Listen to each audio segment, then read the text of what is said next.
Clear! Clear.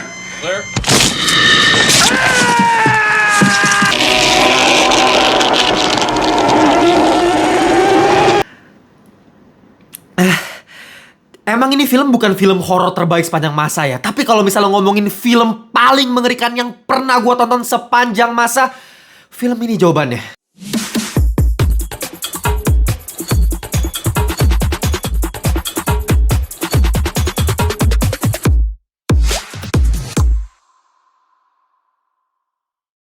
Welcome back to Ngelantur Indonesia, Squid Nonton, Skip, Belon. Jangan lupa kalian semua bersama host kalian, Timothy Fidialo. Kita masuk di segmen Old But Gold.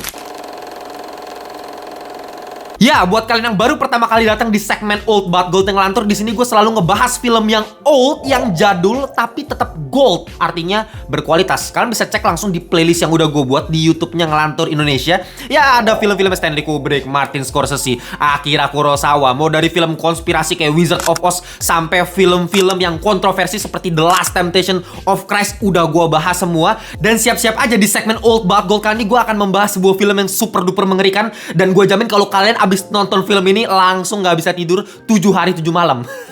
Ya memang film horor yang satu ini bukan yang terbaik ya. Karena kalau yang terbaik udah gue pernah bikinin videonya kan. Horor terbaik sepanjang masa. Dicek aja di Old But Gold sebelumnya. Tapi kali ini yang paling mengerikan, yang paling menjijikan. Judulnya adalah The Thing.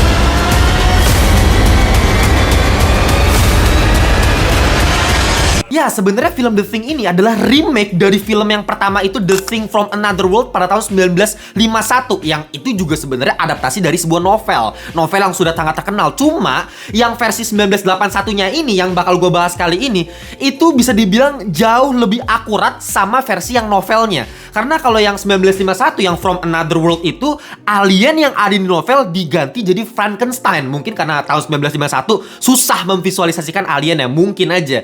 Tapi di yang versi 1981 ini literally alien yang super duper mengerikan mampus. Sebenarnya kalau kalian lihat dari nama sutradaranya aja harusnya kalian udah bisa membayangkan kira-kira bakal sebagus apa filmnya. Karena ya John Carpenter bos, siapa yang nggak tahu 4 tahun sebelum dia bikin film ini ada film horror yang super duper ikonik, Halloween. Siapa yang nggak tahu Michael Myers dengan theme song ikoniknya.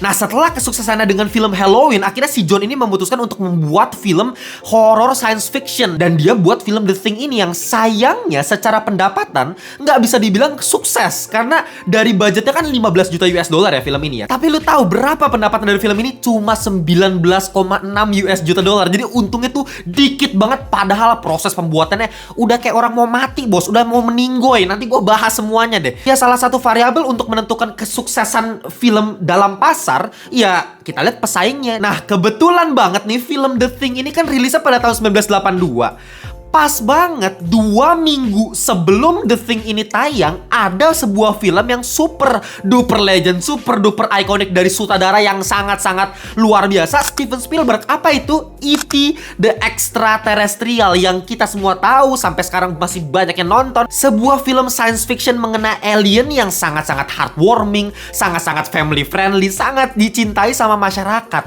Nah, lu bayangin 2 minggu setelah film E.T. ini tayang yang begitu sukses, keluarlah film The Thing ini yang bisa dibilang kontrasnya dari E.T. yang isinya gory, dark, bahkan endingnya penuh dengan nihilistik. Jadi orang tuh kayak malas banget, ngapain gua nonton The Thing kalau misalnya ada E.T. gitu. Dimana memang film The Thing ini di awal-awal nanti kan akan melihat menceritakan seekor anjing yang lagi diburu, ditembak-tembakin dari atas helikopter. Lu bayangin. Dari opening film ini aja kalian akan langsung dibuat sangat-sangat penasaran, ada misteri apa sih di balik anjing ini? Kenapa dia sebegitunya pengen dibunuh sama orang-orang Norwegia dari atas helikopter gitu? Tapi ketika anjing tersebut berhasil menghindari semua peluru dari atas helikopter tersebut, dan akhirnya anjing tersebut nyampe ke sebuah pos penelitian Amerika di Antartika, orang-orang Norwegia yang berusaha untuk menembak mati anjing tersebut berusaha untuk memperingati nih sekelompok orang di pos penelitian di Antartika tersebut, yang dimana mereka orang-orang Amerika. Nah, karena adanya kendala masalah bahasa di sini, orang Norwegia sama orang Amerika. Jadi ketika dia peringatin jangan deket-deket anjing itu, mereka nggak bisa denger, mereka malah bingung dan berakhir apa? Kacau, chaos. Dan semua kekacauan ini berakhir dengan tewasnya orang Norwegia tersebut ditembak sama si orang Amerika. Karena dia nggak tahu ngomong apa, kayak dipikir rusuh aja gitu, mau bunuh cuman gara-gara ada anjing doang kan. Dan selagi kita masih mencari tahu ada misteri apa di balik anjing ini, kita juga dikasih lihat POV dari anjingnya. Ketika anjing ini terlihat sangat-sangat sas gitu ya, dengan tatapan yang begitu kosong, dia mencoba mengendap-endap masuk ke pos, dan ketika dia dibawa masuk ke kandang anjing bersama anjing-anjing lainnya, dan dia tiba-tiba diem dengan tatapannya yang aneh, ini gue langsung geleng-geleng kepala sendiri. Ini anjingnya luar biasa sekali aktingnya. Bisa-bisanya akting anjing lebih bagus daripada aktor-aktor di film horor lokal terakhir yang gue tonton. Kalau nggak salah tuh nama aktor anjing itu Jeb. Ada namanya gitu. Dan memang dia keren banget. Ketika dia masuk ke kandang dengan tatapan yang kosong selagi anjing yang lain tidur, ini gue langsung ngerasa ini ada yang sas banget nih sama anjing yang satu ini. Dan bener aja, ketika orang itu mulai matiin lampu dengan anjing yang masih posisi seperti itu dengan tatapan kosongnya, bener-bener nih anjing gak liat kamera loh, gak ke distract sama sekali ketika lagi syuting. Dia bener-bener lagi acting main anjingnya. Dan suspense seketika langsung meningkat dengan tiba-tiba anjing mulai bergetar dan anjing-anjing lain mulai menggonggongi anjing yang tiba-tiba masuk itu, dan tiba-tiba anjingnya mulai mengeluarkan darah dari mulutnya. Gue udah mulai, bangsat ini apaan nih? Tiba-tiba kulit kepalanya kelupas. Bangsat, itu ketika momen itu gue langsung shock, mampus anjir. Dan belum sampai di situ, tiba-tiba cacing-cacing panjang keluar dari badannya, langsung menggeliat. Lebih parahnya lagi, keluar kaki laba-laba yang berbulu yang bikin gua merinding, bos. Keluar dari badan anjing tersebut. Dan itu badan anjing kayak beneran badan anjing. Padahal itu berarti dibuat-buat dong. Gak mungkin itu pakai anjing beneran. Soalnya udah banyak organ-organ yang keluar dari badan anjing tersebut. Dan itu sangat-sangat mengerikan dan sangat-sangat realistis. Dan pertama kali gua ngeliat adegan itu, gua langsung mikir ya, ini adalah adegan horor paling mengerikan yang pernah gua tonton. Ternyata ini baru permulaan dari filmnya, bos ya. Nanti masih banyak lagi adegan yang lebih jauh mengerikan daripada ini. Nanti kita bahas satu-satu. Ya, kalau kalian tanya sama gua, siapa otak jenius di balik film The Thing ini yang paling harus diapresiasi? Sebenarnya menurut gua bukan John Carpenter sebagai sutradara dari film ini, tapi justru yang seharusnya mendapatkan kredit lebih untuk film ini adalah Rob Bottin selaku special effect artist dari film The Thing ini. Karena dialah yang berhasil menghidupkan seluruh adegan The Thing di film ini yang super duper mengerikan. Itu semua gara-gara otak jeniusnya dia. Dan kalau kita lihat track recordnya dia, emang dia gila sih sebagai special effect artis ya. Sebelumnya itu dia pernah bikin transformasi werewolf di film The Howling yang itu super duper mengerikan, super duper realistis. Dan kalau kalian tahu film-film berikutnya, gue baru tahu orang-orang yang mati di film The Seven-nya David Fincher, atau bahkan salah satu adegan paling ikonik di seriesnya Game of Thrones ketika Joffrey Baratheon mati mengeluarkan darah dari hidungnya. Itu kan serem banget ya. Gue pertama kali nonton Game of Thrones tuh itu ngeri banget tuh. Dan gue nggak tahu itu siapa yang bisa bikin kayak gitu. Ternyata ya ini si Rob Bottin ini yang bikin special effect di film The Thing. Makanya setiap film-film yang melibatkan Rob Bottin sebagai special effect artist pasti sangat-sangat mengerikan dari sisi practical effect-nya. Dan ya memang masterpiece-nya dia, bisa gue bilang tuh magnum opusnya si Rob Bottin sebagai seorang special effect artist dia di film The Thing ini. Karena imajinasi dia yang begitu liar itu bisa dituangkan segila-gilanya di film The Thing, sampai dia mengerjakan special effect untuk film The Thing ini selama 57 minggu. Lu bayangkan, tanpa henti, setiap hari, seminggu 7 hari berturut-turut dia kerjain untuk film ini secara totalitas. Nggak heran setelah nonton film ini gue nggak berhenti dibikin geleng-geleng kepala. Bisa-bisanya film yang udah berumur 42 tahun, men.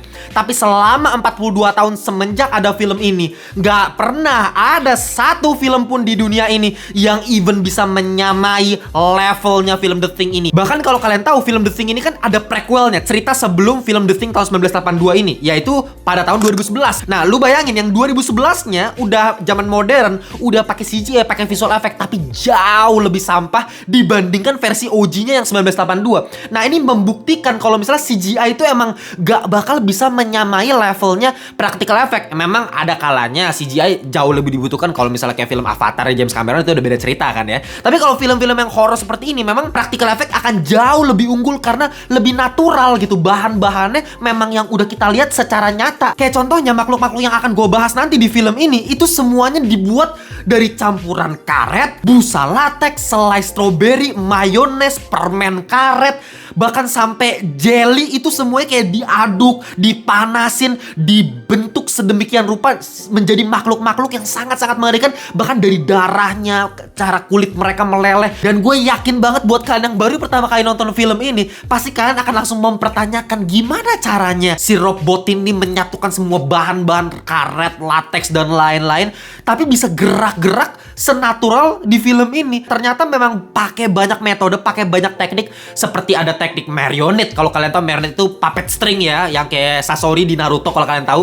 Jadi digerakin pakai jari gitu ya. Jadi gerakinnya satu-satu. Ada juga yang digerakin pakai sistem hidrolik. Jadi semua makhluk yang ada di film ini gak ada satupun yang digerakin secara visual effect. Semuanya digerakin secara mekanikal. Lu bayangin seberapa susah si Rob Bottin untuk ngebuat semua benda-benda di film ini bisa bergerak sampai semengerikan itu, sampai sehidup itu. Makanya gak heran dia sampai jatuh sakit, masuk rumah sakit gara-gara kerja keras di film ini. Memang seniat itu ya. Inilah contoh film yang bener-bener seni gitu loh. Dan tentunya film ini gak sepenuhnya di carry mampu sama si Rob Bottin sebagai special effect artisnya, tapi memang harus dibarengi juga dengan pengambilan angle yang tepat gitu ya. Karena kalau misalnya mau special effect-nya serealis apapun, kalau angle-nya nggak pas juga kita nggak ngerasa filmnya jadi realistis juga. Jadi memang angle-angle-nya juga harus bagus juga gitu. Dari segi lighting-nya, shadow-nya itu juga harus diperhatikan, dan itu tugasnya DOP, Directors of Photography-nya. Belum juga sound design-nya yang menghidupkan makhluk-makhluk yang ada di film ini begitu creepy. Dan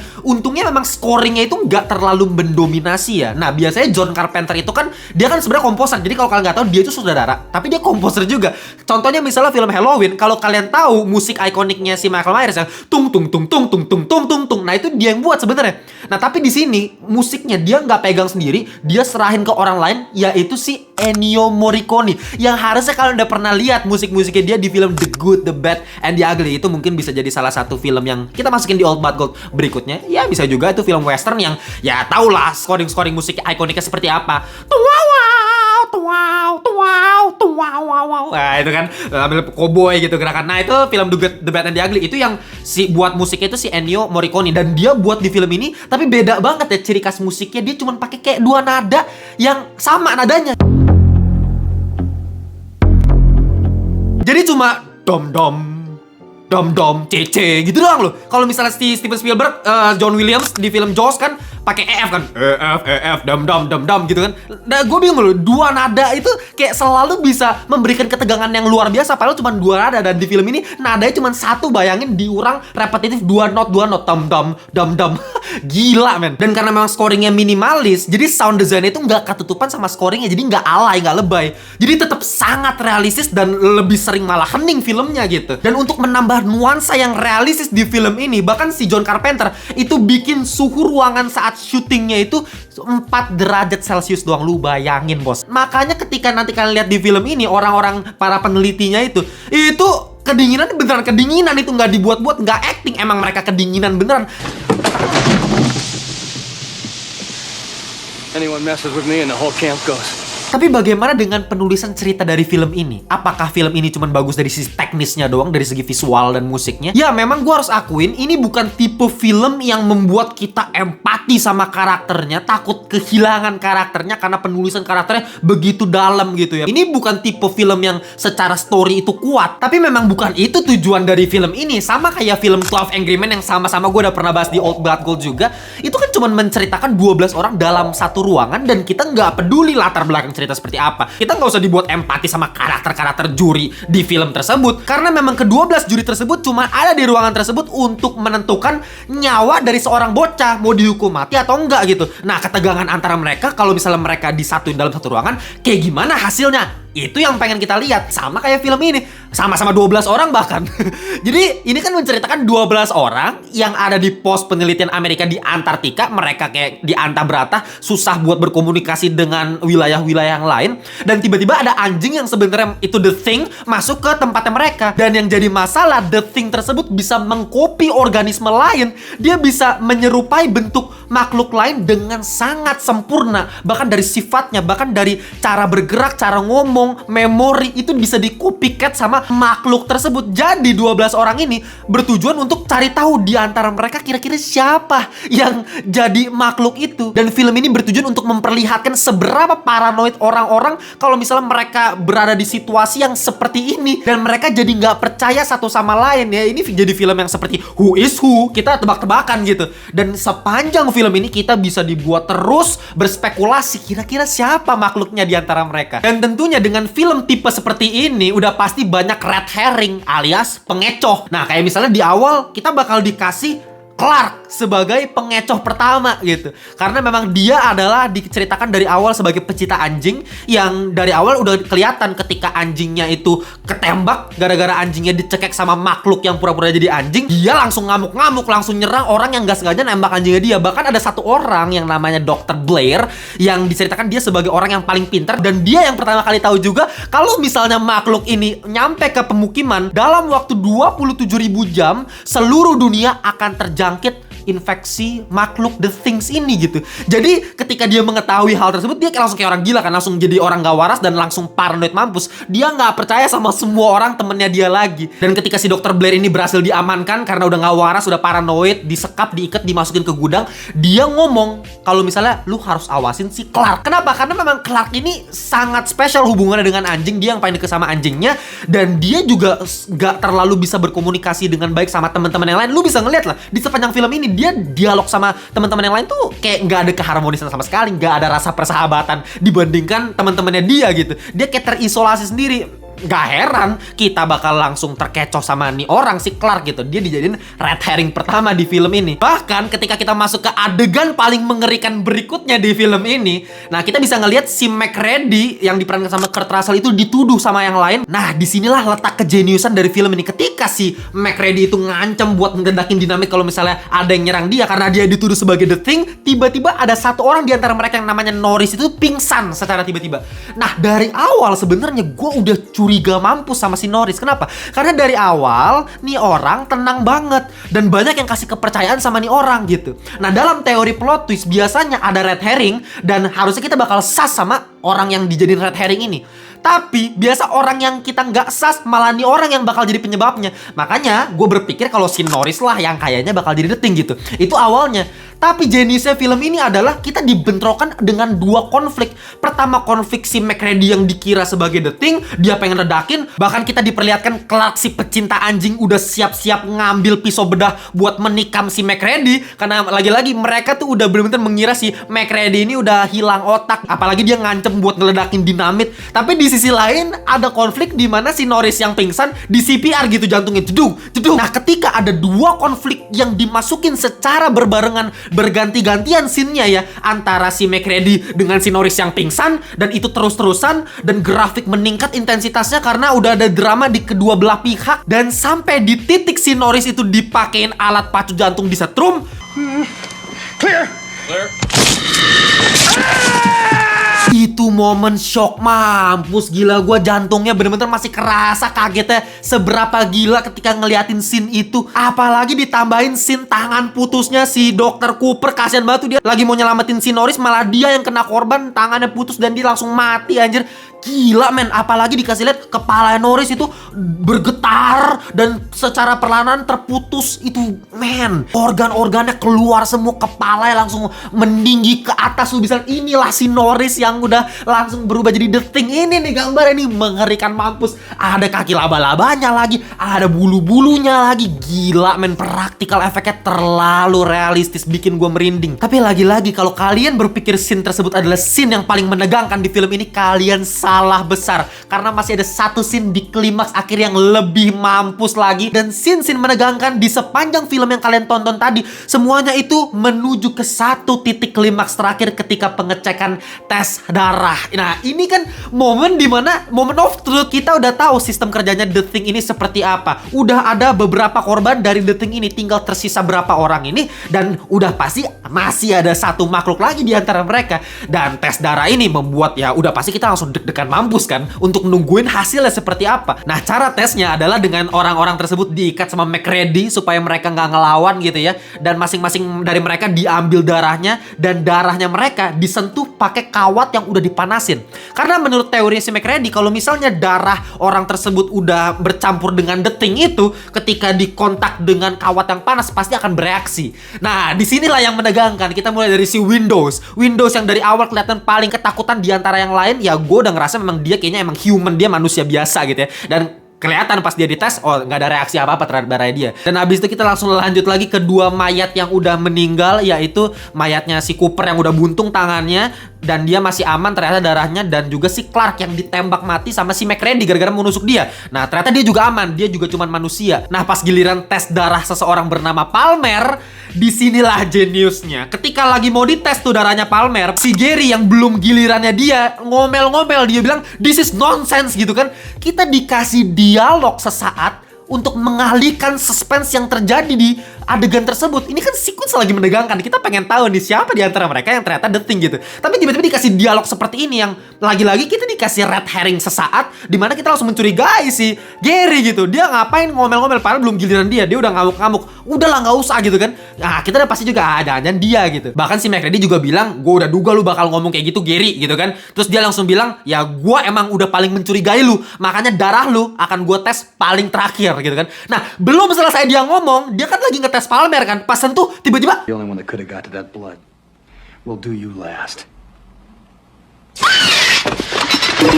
ini scene klimaks paling jenius yang pernah gua temuin dalam sepanjang gua nonton film. Itu begitu suspenseful, jump scare-nya begitu berasa. Kenapa bisa gua sampai lompat pas nonton adegan darahnya si Palmer itu bereaksi? Karena ya Palmer awalnya juga dia cuek gitu, dia santai biasa aja.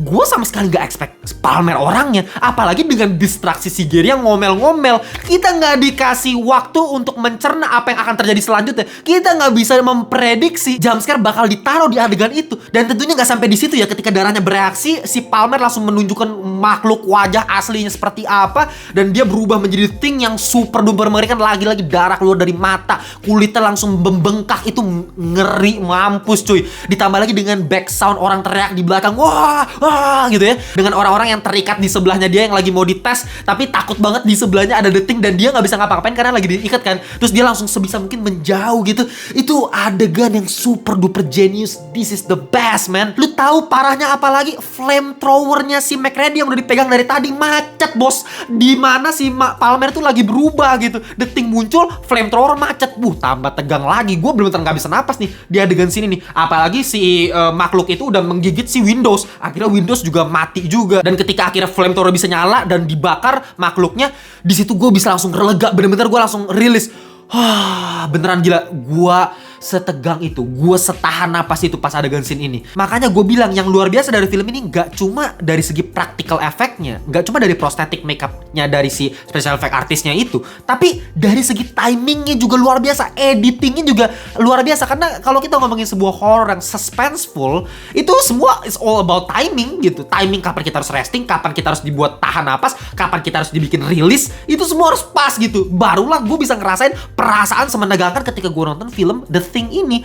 Dan ya akhirnya nanti kita bisa ngelihat orang-orang sisanya, si Noel sama si Charles, ternyata darahnya aman pas dites lagi.